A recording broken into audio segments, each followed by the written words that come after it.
Kasman, další Holštín, kvůli hřebců a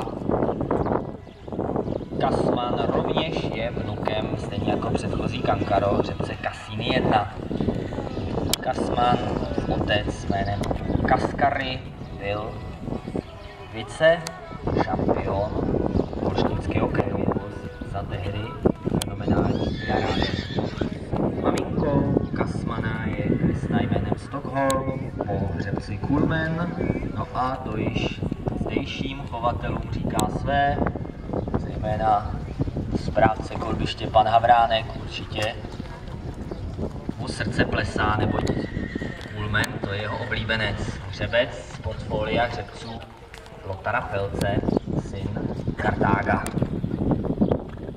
Majitelem tohoto koně je inženýr Bohumil Vojtek.